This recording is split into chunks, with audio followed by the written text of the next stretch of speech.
Hello. Welcome to Frank and Friends. We're finally here, and I'm finally excited. Going live. If you all seen the trailer, hopefully you saw the trailer. You know that I'm not here to make any money, sell you anything. There's no fancy bells and whistles. There will be graphics though on my next episode. When I actually have some friends on. Today we're just pretty much doing Frank and Friends, the beginning, which is what you're here with today with me. So just to recap, if you have not seen the trailer or you don't know me, I'm here to talk to beginners, like people who have never, ever heard of investing or the stock market. I'm going to be talking to you in terms that you can understand. So if you've been investing and you already know about it, this may not be for you. So don't leave me any messages in the comments that this is too watered down, because that's what it is designed to do. It is designed to be for beginners. So what can you expect from this episode? It's called The Beginning because it is the beginning. And you should never, ever get involved with anything without researching it, learning about it. So today we're going to do a couple of things. We're going to learn some of the words that are important to know and understand when it comes to investing. Just 5 words. And on each show, I'm going to give you some words of the day. We're going to start with 5 today. Then we're going to talk about brokerages. You need to have a broker or brokerage in order to invest in the market. We're going to go over the 6 or 7 that I use. I'm teaching different classes about investing. And then we're going to talk about some stocks that are in the news. I generally like to know what's going on with companies that I invest in. So we're going to look at some of the articles that I found that were interesting that are in my online investing magazine, which will be down in the description section there. And then we'll give you some homework. And then next week, we're going to jump right in and ready to go. The key thing to investing is patience. You have to be able to be patient. It is hard to get rich quick, but it is easy and simple to get rich slowly. And that's what I'm all about. I don't knock any other technique, but I'm all about the long-term investing, because that's the reason why I'm able to start my retirement at the age of 40, as opposed to others who are not able to do that. All right. So like I said, I'm not in my usual setup with the graphics. If you saw the trailer, I'm going to bring that back on days when I have some teaching to do. Today's mostly talking in the level that you can get having a conversation, which is why I've got my favorite thing here in the world, milkshake. Love those. Strawberry from Byron's. Thank you. So let's talk about some definitions. These are some words and some terms that you definitely need to know if you're going to be investing. And I'm going to tell you these terms and words in ways that a beginner can understand. So if you've been doing this for 15 years, it's not for you. If you're a beginner, I'm going to give you these things in terms that you can handle. So the first one is a brokerage, Brokerage, a brokerage. Now, I use many of them, but a broker or a brokerage is how you're able to buy and access stocks and assets on the market, right? So now, I'm not one person that goes and follows behind the crowd, and what one person says is a bad experience for them is going to ruin it for me. The media likes to hype up things and scare us because it makes money. But I use several. But my favorite to teach people with is Robinhood. Been using it for years. Never had a problem. Great customer service. Always get a response back. Not only that, they've changed the game. They're the reason why people of color especially are investing now.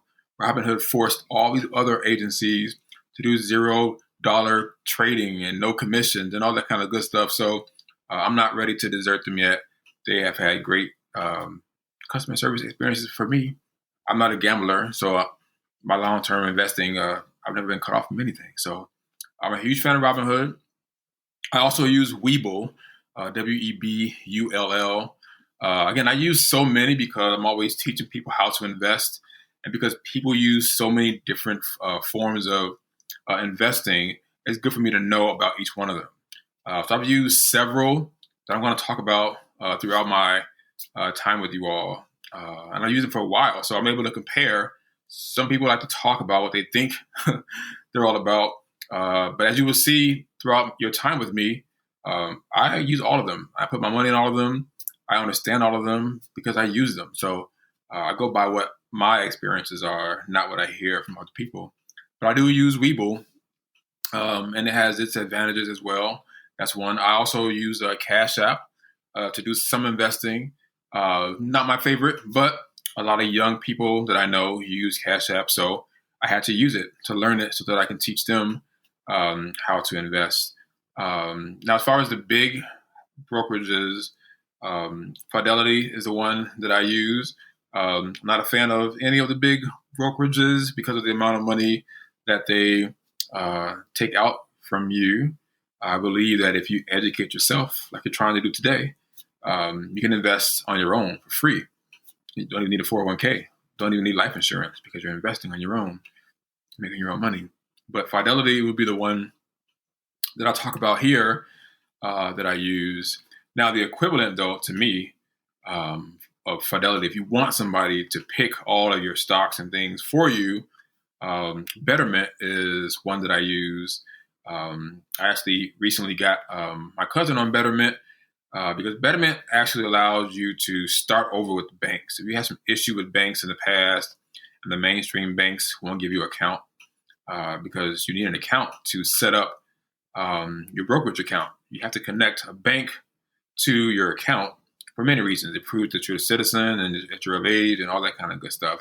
But Betterment will give you an actual, real, legit savings account and banking checking account that has a better interest rate than the mainstream banks. So I'm a huge fan of Betterment. And then there's Acorn that many of you probably have heard of. Acorn does it slowly.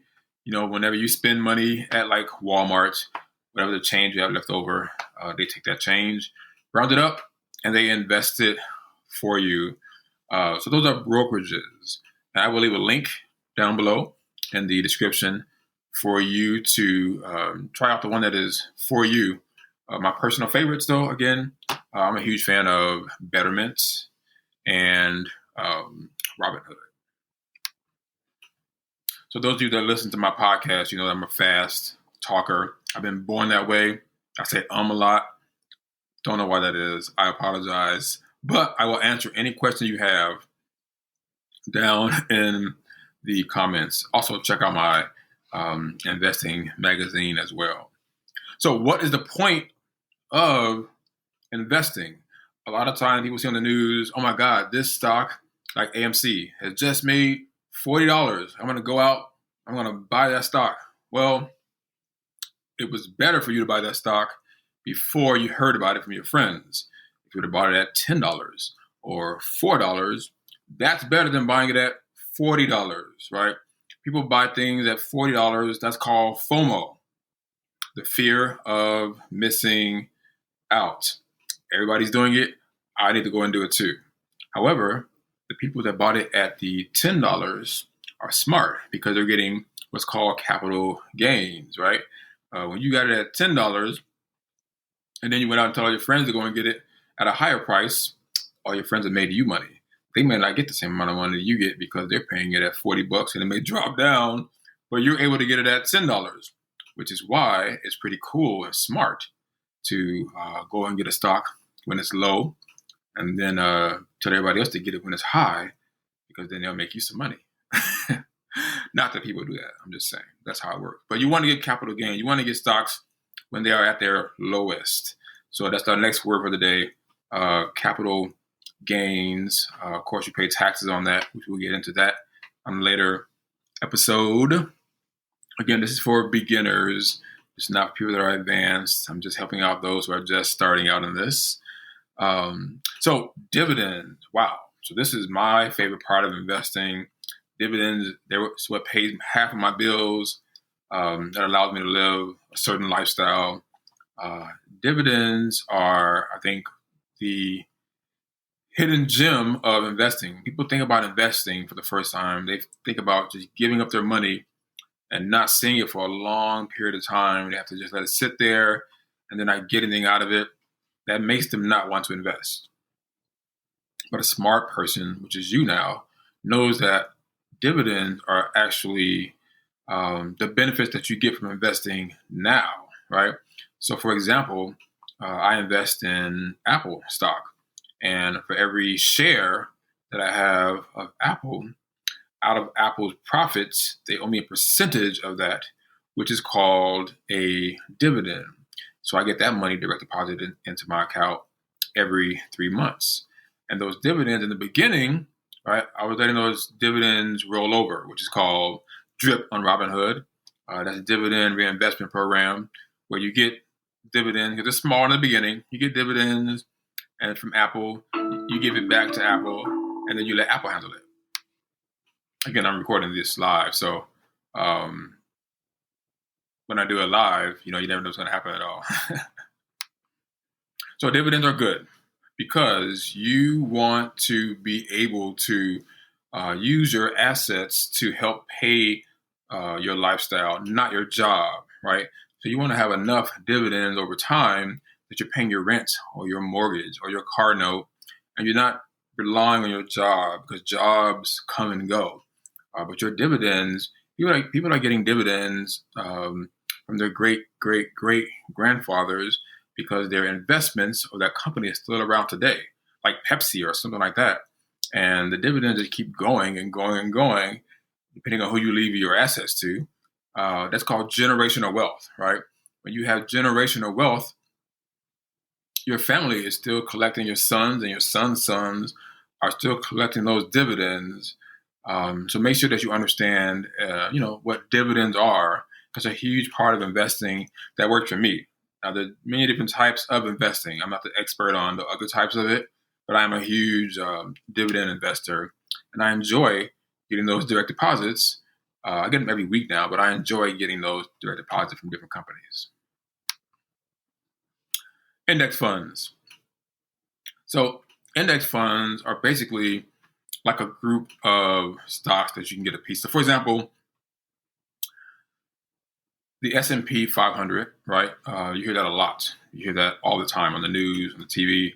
Watch the news tonight, by the way. You will see in the corner a little ticker with all the stock market numbers. Going to say S&P 500.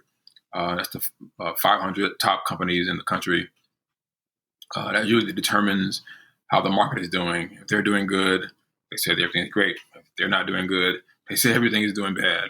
But that is just a collection of several stocks. Now, if you have like Robinhood or you have some of the new brokerages, you're looking for an ETF, an exchange traded fund, which is similar to an index fund. Index funds, cost money to have because of how they're managed, but ETFs, not so much.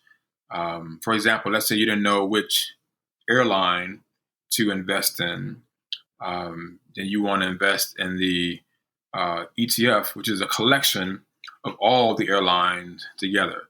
Now, I'm not endorsing a stock. I'm just using as an example, right? This is not financial advice. This is just education.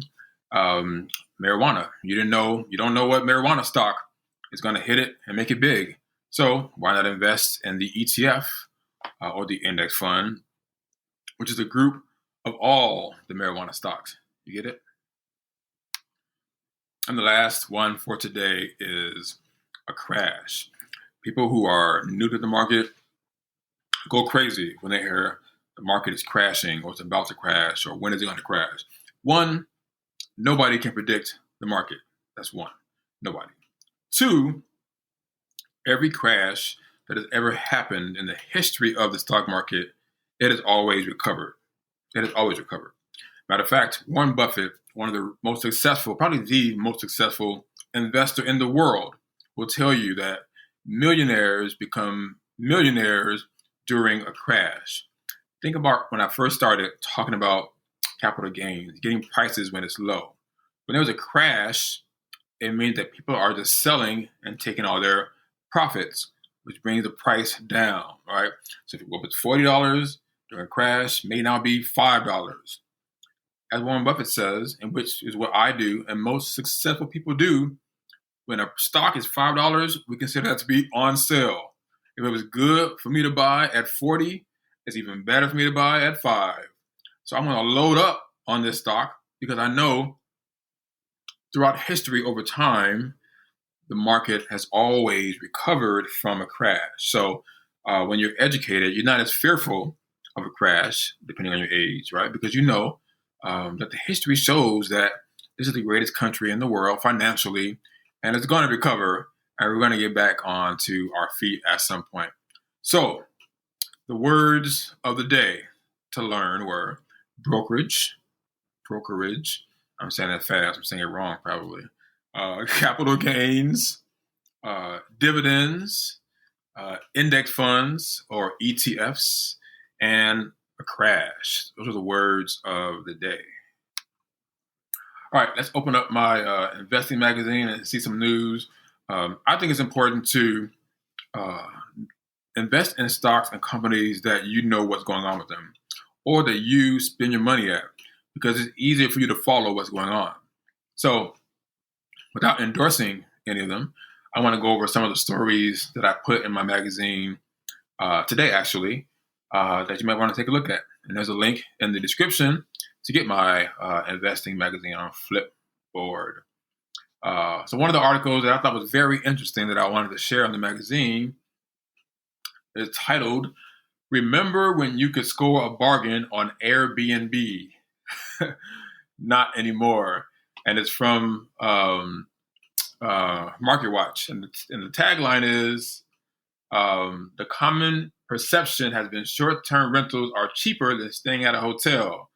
But oh, what a difference a pandemic makes. So Airbnb just recently got on the market. Most people nowadays rarely say, I'm going to go and get a hotel. What do they say now? I'm going to get a Airbnb. So clearly, Airbnb has some name recognition. It's like Google. We don't say we're going to search for something now. We say we're going to Google it, right? So Airbnb has become a household name. But check out this article to learn more about this and this stock. It's in the magazine. You'll see how the prices of hotels and Airbnbs are slowly becoming equal when at first they weren't. Now, another good story that I saw that's in the magazine from CBS News is that Walmart is going to give 740,000 of its employees a free Samsung smartphone. Here's why. It says Walmart will give 740,000 employees free Samsung smartphones by the end of the year so they can use a new app to manage schedules, the company announced on Thursday. The phone, the Samsung Galaxy X Cover Pro, can also be used for personal use, and the company will provide free cases and protection plans. The phone's actual retail price is $499. Makes you want to go and apply to work at Walmart.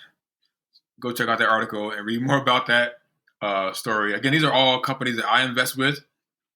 I'm not endorsing stocks. I don't endorse any stocks. I just teach people about it. But these are some articles that I caught when I was researching my own stocks and trying to figure out what's going on with them. That caught my eye. Here's another one. Lockheed Martin in discussions with the government to finalize F-35 deliveries for 2022. It says Lockheed Martin, which aims to produce 169 F-35 fighter jets in 2022, is in discussion with the U.S. government to finalize total aircraft deliveries and production rates for the year, the company said in a statement. I personally don't see America not investing in war. And therefore, Lockheed Martin is my company of choice to invest in.